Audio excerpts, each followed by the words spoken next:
I've been where you guys are 15 times, as a matter of fact.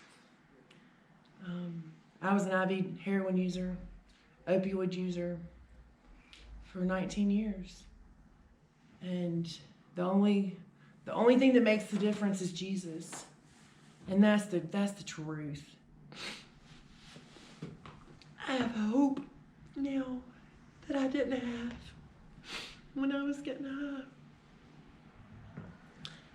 And I have joy and peace that I've never experienced. And they say the peace that passes all understanding, and it's true. It is true because I can't explain it. Sowing the seeds of God's Word, one heart at a time.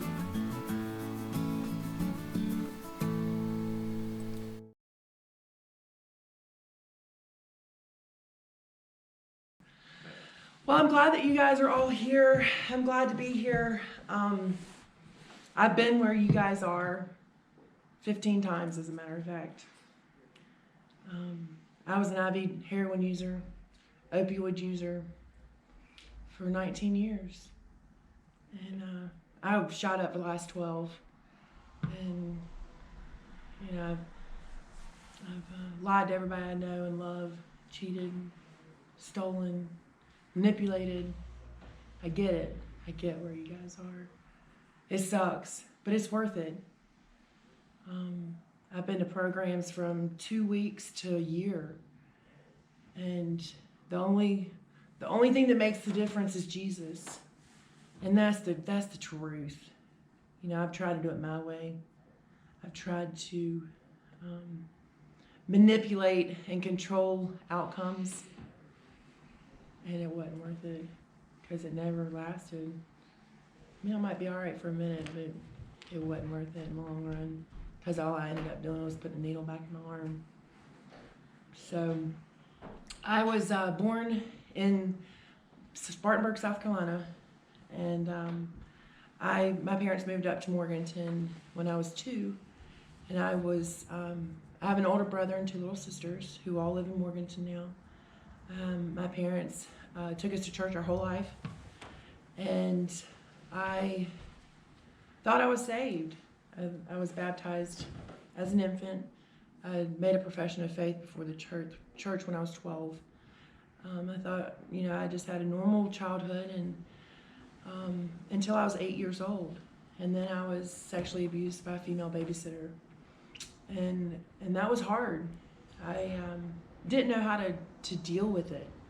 I was 8, 9, and 10 years old, and this woman is doing things to me, and part of me liked it, part of me hated it, didn't know how to communicate to an adult what was going on, mostly for fear, the fear of the unknown, the fear of being exposed, the fear of her getting in trouble or me getting in trouble, didn't know. So I repressed it. I didn't tell anybody. I just tried to be the best I could, the most dependable, the smartest, the best athlete, you know, the fill in the blank. Try to do the best I could to take my thoughts off of what was going on. And so when I was 14 years old, I was accepted into a private boarding school in Winston called Salem Academy. And I was able to either go to Salem Academy and get a great education, or I could go to the local high school and be a sports star. And I thought about it, and I decided to get an education. And it was probably not a good idea, sending a 14-year-old off to live on her own. I was, you know, this entitled, spoiled rich kid who got away with murder, basically. I didn't have parents there to govern what I was doing. And so basically I grew up at 14 doing whatever I wanted to do whenever I wanted to do it. I learned I could manipulate the girls there into doing what I wanted them to. And the staff wouldn't hold me accountable because my grandparents gave a significant contribution to that school. And so I basically ran rampant and did whatever I wanted to, and with no consequences. And that led into my drug addiction. But I graduated there with 2 scholarships, which is funny because I didn't really do much. I mean, I didn't apply myself. But I had 2 scholarships, and I decided to go to school in Spartanburg. I had a house down there, and I was like, well, I'll just live off campus, do what I want to, maybe go to school once in a while, and just party. And when I was 18 years old when I graduated, and I was able, the college allowed me to defer acceptance for a year, and so I worked in the interim and moved from North Carolina to South Carolina. And I went down to Spartanburg, and I was diagnosed with cancer. And I was mortified. I was horrified. I was scared. You know, I was this kid who had never really had any parental guidance, and I didn't know how to react. I didn't have a group of people around me that loved me. I mean, my parents were here, but people in Spartanburg who could support me in this. And I remember my mom coming down, and, you know, I mean, I ended up having 7 surgeries and a procedure, and it was hard. But that's where I was introduced to pain pills, because I had cancer and a doctor prescribed them. And if a doctor gives them to you, they have to be good, right? Yeah, no, if I knew now what I knew then, or if I knew then what I know now, I would have never done it, ever in a million years. But God uses it all for His glory, and I'm thankful. And so I started taking Percocet, 10 milligram, every time I'd come off have surgery. And I was like, well, if one takes away the pain, then two of them do it better, right? So I'd do 2, and then I'd do 5, and then I'd take the whole bottle, and I'd call the doctor. And it came to the point where she'd quit prescribing them. It's like, well, that's no good. And so I met a drug dealer bartender. His name was Josh. And Josh and I were together for 3 years, and it was a volatile, it was a bad relationship. There was a lot of controlling, a lot of manipulating, a lot of abuse, physical, mental, emotional. And but he had pills, and I was like, you know what, I can deal with this just to get high. I walked around numb most of the time anyway, and so, let's do what we got to do, right? That's what we do.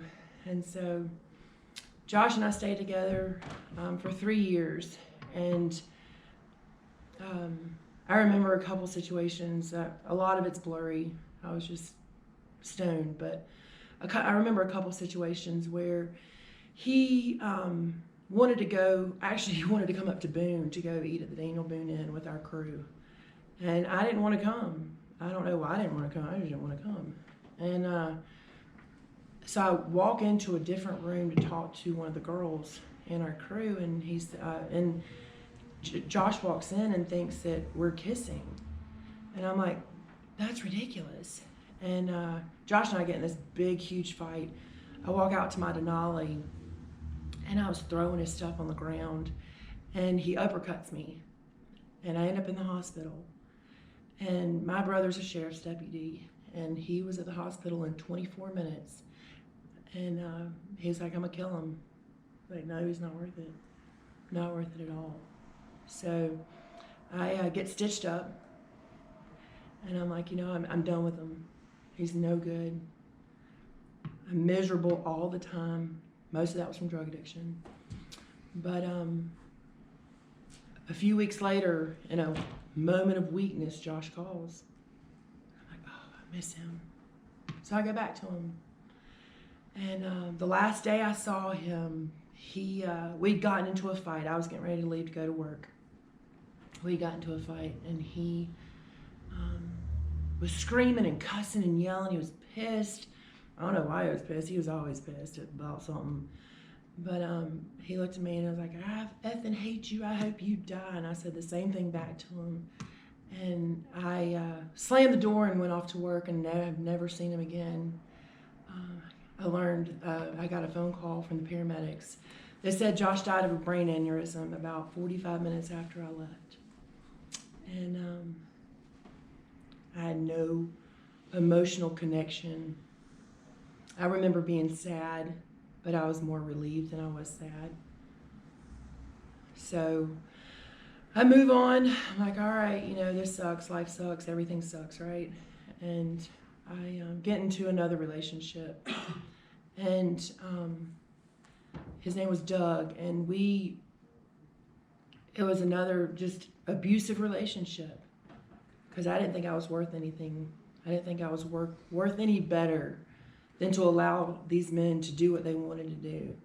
Every relationship I'd ever been in, they didn't want me. They wanted my money or my drugs or my car or my, fill in the blank, right? And so, I was very insecure, but I didn't want to be alone. And so I continued to stay in these relationships. Mine and Doug's relationship ended when he caught me doing pills, and I refused to come with him. So he kidnapped me and held me he had swords, and he held me at sword point, literally, like with a sword up against my throat, threatened to kill me for 3.5 days. And he made me do things to him and made me, just the whole weekend was horrible. And when I finally got away, I went to the police department. They didn't believe me. They didn't believe that any of it had happened. And I was like, man, if this is what life is about, let me just kill myself, right? This is no fun. Getting high wasn't even fun anymore. It was just, I had to get high because I didn't want to have detox, right? Who wants to feel that? That was horrible. And so I moved on, and I don't remember much of my 20s. I know that I got high a lot. I know that I partied a lot. I know that I went to Atlanta, to the Globe, we did a bunch of techno dancing and stuff, a lot. I don't remember much. You get into my 30s, and it's just a blur. I know I spent a lot of money. I have nothing to show for it. I don't have a college degree. I don't have a job. I have a car. I have a house. I have food on the table, but that's about it. I was like, this is not a good life. And so I remember talking to my dad, like, he's big in church and reads his Bible faithfully every morning. I'm like, Dad, what is my purpose? Why am I still here? This is horrible. And he said, your purpose is to love God and love your neighbor as yourself. And that just pissed me off. I'm like, this is just stupid. How do you do that in a tangible way? How do you love God and love your stupid neighbor? I don't even like anybody. I don't even like me. He said, Margaret, all I can do is pray for you. I'm like, dang, man, this life is horrible. And so my drug of choice is fentanyl patches. And I shot up 100 microgram fentanyl patch and walked into my dad does real estate, and one of his tenants places. I don't know why I did. I walked in there to get a Diet Mountain Dew, and I was nodding out, standing up, leaning over, trying to get a drink out of the refrigerator. And apparently I was in there for like 45 minutes. It felt like 3 seconds to me, but I was stoned. And my dad walks in, and he pulls me out in the parking lot, and he said, get help or get out. He was going to excommunicate me from the family. And I don't remember him saying that. I do remember once I came to, my mom told me that. And I was mortified because I was daddy's little girl, right? Even though I did all the junk I did, my dad and I were tight. They were as tight as we could be. And so I was like, man, something's got to give. And so I did go to detox. And this was May of 2017. I went to detox. And I was looking for places to go. Everywhere that I tried to apply to had a waiting list. I was like, really? Like, I'm trying to get help, and these people aren't even willing to help me. And so I got out of detox in May and got high again because I had nowhere to go. And then I went back in June. I detoxed again. Same situation. Went back in August. Same situation. Finally in October, beginning of October, I went to detox. But right before that happened, I called my parents and I was like, I'm done. I quit. I'm gonna read you the letter. I read my dad. It's called Suicide. I've never felt more alone in my life. It doesn't matter. I can be anywhere, a room, a building, a house, and be surrounded by people and feel completely alone. I don't matter. I wish I had a friend, just someone who wanted to spend time with me, just because. If for no other reason than that, just because. But definitely not because I have something they want. My life has come to this. I'm all by myself in a house with half a dozen people inside and another half a dozen outside, but nobody is choosing to spend time with me. I wish someone cared, gave a damn, because they wanted to. It seems like I have continuously screwed over the only people in the whole world who truly care about me, but yet my allegiance is to the pill. How sad is that? It's pitiful and insane. I had friends earlier when I had money and or drugs, but they are long gone. I just want a friend to spend time with, but I have yet to encounter that person, if they even exist. And if I have, I was too screwed up to recognize it. Why can't I be present or just end it? Suicide seems like the logical solution to solve all my problems. Life fixed by death. Makes sense, right? Well, apparently not according to the Bible. Per a conversation with my dad 4 days ago, suicide would make the pain stop. It would make the hurt go away, yes. Problem solved. Well, the truth is no. My physical body may be damned, or may be dead, but my soul will live on. WTF. Seriously now? Well, damn. Now what? How am I supposed to fix my problems, my life, if suicide might not be the answer? Oy vey. Now what? What now? Why? What's the point? How do I find the answers to my problems? Who knows the answers to my problematic life? Does anyone actually care? And I mean for real, like really give a shit. Because I know I certainly don't. Most of the time, I'm neither suicidal nor am I homicidal. But if someone offed me or I encountered a horrific accident where I didn't survive, that would definitely not hurt my feelings. There is all this death and dying around me. All you have to do is witness it is simply turn on the news. Sad, tragic, and morbid. So if all these people around me are dying, then why can't it be me? Why can't I change places with one of them? Someone who actually enjoys life and understands how to live it in a way that is pleasing or at least acceptable to them. I just want to be happy. Is that too hard? Well, it's the hardest thing in the world for me because I sure as hell haven't been able to figure it out. I just want to die. In some way or another, physically die to self. It beats me, but anything's got to give. I've been doing this far too long to have only accomplished more shame, guilt, misery, self-loathing. It just occurred to me how infrequently I look in the mirror, and the reason is because I hate myself. I hate who I am, what I've become. I hate everything about myself, and that is basically why I feel the world would be a better place without me in it. My family would be happier without me around effing things up. Problem solved.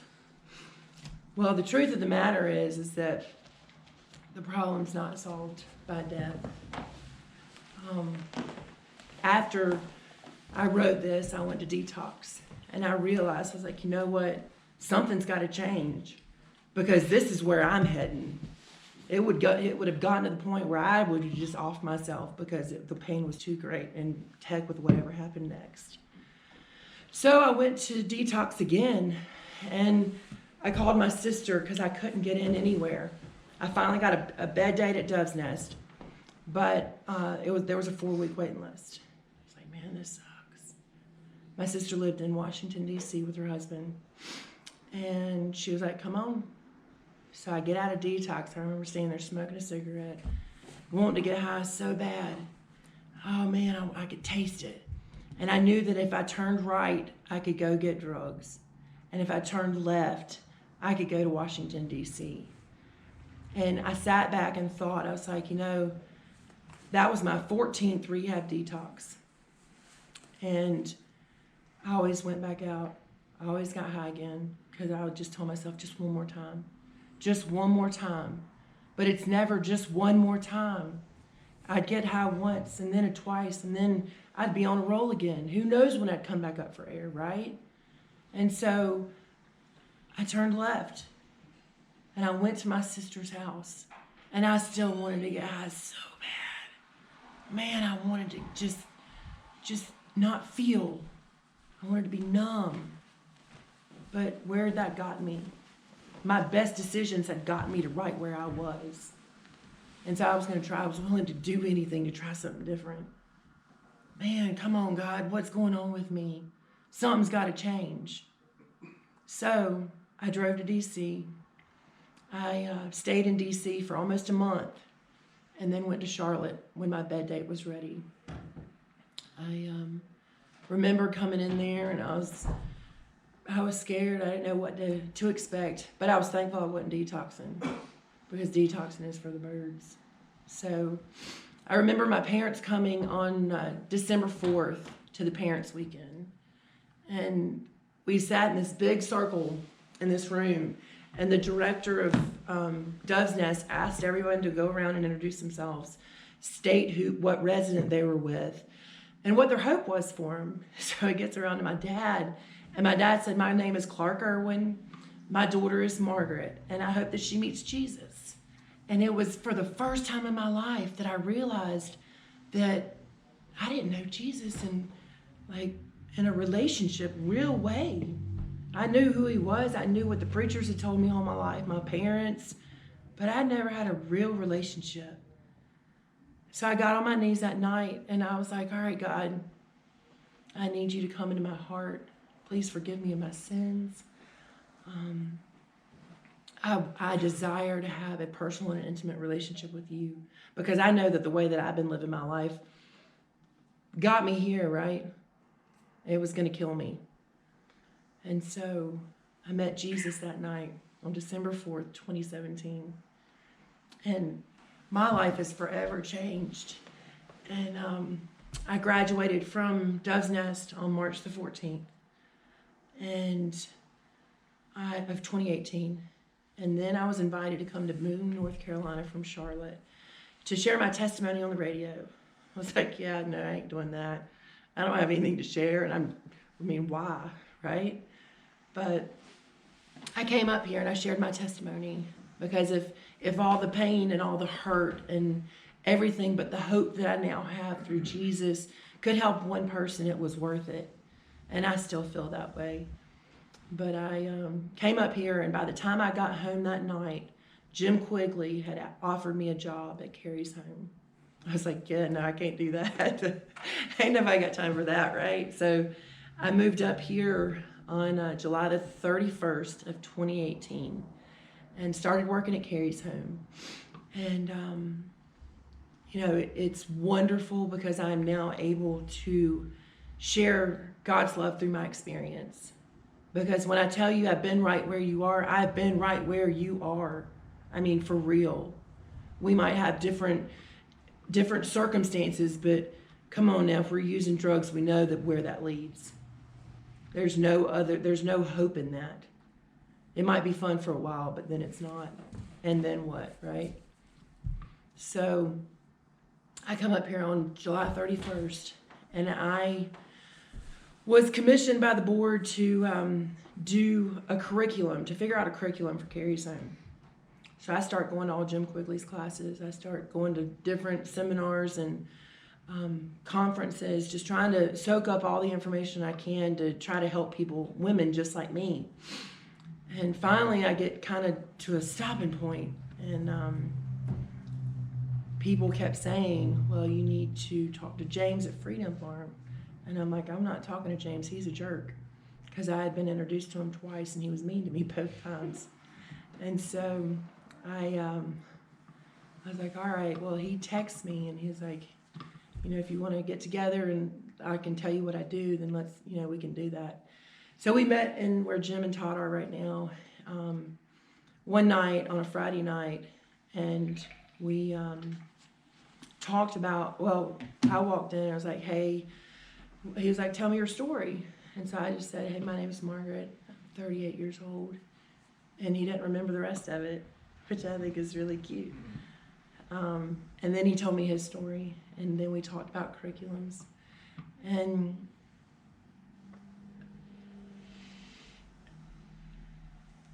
I knew that my life would never be the same. So we start courting. He goes and talks to my dad. You guys heard all this part. We would have dates that were 8, 10, 12 hours, and we would just sit there and just talk to each other. And not just surface stuff. We were talking about like deep stuff.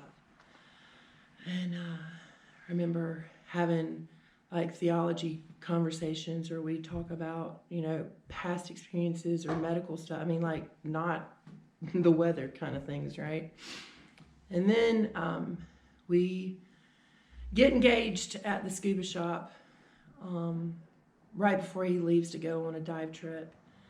And it was the coolest thing because I'd asked him to write me letters. And he was like, no, I'm not going to do that. And he goes home and starts writing me letters because he was going to be gone a week. Well, I wasn't going to see him for 8 days. And I asked for a letter for each day, and he did that. And it was really cool. I really appreciated it. And I waited for the day to open the letter. I wouldn't open them prematurely. But he pulls out the letters, and he's like, well, that deserves a hug, right? And I was like, well, absolutely. And so he gets out, and he comes around, and he gives me a hug. And he gets down on his knee, and he's like, well, since you're here. And I was like, yes. And we get engaged. And I never thought that I was worth, go back to Josh or to Doug or to, fill in the blank. I didn't think I was worth a godly man. And there's something to be said for a godly man. I knew, we dated or courted for 90 days before we got married. And I knew, quickly that he was the one. And we got married on December the 12th of 2018. And we had our ups and downs during the first year. There have been lots of growing pains. Some people say the first year is the hardest, and if that's the case, then I can do it. We can make it. We're both stubborn and hard-headed, but we both love each other, and that's a fact. And so when I get frustrated, I have to go back to not my feelings, but the fact of the matter is that I know that this man loves me. I know that, even though he's being a jerk right now, that we're going to make it. And so we celebrated 1 year together, which was so fun. And then we found out we were pregnant. I was like, wow, this is so cool, right? Never been pregnant before. I was pushing 40, right? I'll be 40 in May. And we were so excited. Oh, he was super excited. I remember taking the pregnancy test, and I sent James a message because he was at work. I said, Hester party of 3 coming in fall of 2020. And he shows up in the house 8 minutes later. He was like, do what now? Are you serious? I was like, yeah, as a matter of fact, here, look, here's all the pregnancy tests that I've taken. He's like, quit taking them, you're wasting them. But anyway, so he was so excited to be a dad. He looked at me one morning. He's like, you know what? When this baby's born, I'll be able to check everything off my bucket list. I'm like, you don't have much of an imagination. But that's all he wanted. I remember when we were dating, he looked at me and said, I don't want a girlfriend. I don't want a friend. I want a wife and a mother of my children. I was like, good, that's what I'm doing too. That's what I want. And so, life is very different today than it was. I remember getting high. I remember the pain and the hurt. I remember the junk I had to do to steal from someone, to manipulate someone, lie. You know the deal. What I had to do to get the money to get high. Life is so much better, and it's so worth it. But it's only because of Jesus. It's not because of James. It's not because of Carrie's home. But it's important to bloom where you're planted. And if that's in Boone, North Carolina, then that's in Boone, North Carolina right now. I have recently, we joined the church last year, which is awesome, at Alliance. And then I've gotten involved with the Bible studies, the women's Bible studies there. And I've met women there that hold me accountable and that encourage me and support me and check on me. I wasn't in church for 2 weeks when I had the miscarriage, and then when I had, then I was sick the next week. And I had people calling me. I never had anybody that cared where I was or what I was doing, right? Because I was always doing something wrong. I was either in jail or getting ready to go back to jail. And so I have these ladies that love me. So I would encourage you guys to get involved, to find someone that has what you want and just hook into them. You know what? You've got something that I'm looking for. You've got a light or some joy or some peace. And that's what I want. How did you get that? How can I get that? The short answer to that is to saturate yourself in the scriptures, is to pray and meditate, recognizing that Jesus is the only way. I'm sure there are people that can be dry drunk, so to speak, but in the long run, the only way to have a full life is through Jesus. You guys are all loved. I'm so glad that you guys are here. Life is not going to be all peaches and cream or rainbows and unicorns or whatever they say. It's not, but it's so much, it's worth it. You know, we had a miscarriage 3 weeks ago, and it's sad, and I'm still struggling. You know, he'll walk in the room and I'll just start crying. I'm like, I'm just sad, and I am. But I know that baby's with Jesus.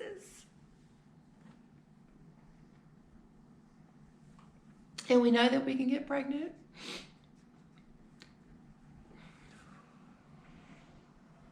And I'm okay with that. I know it doesn't look like it. But I have hope now that I didn't have when I was getting high.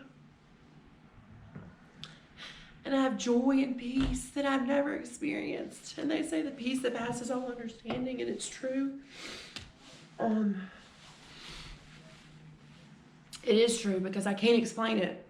You know, I'm okay with losing a baby because I know that there was reason, and I don't have to understand the reason.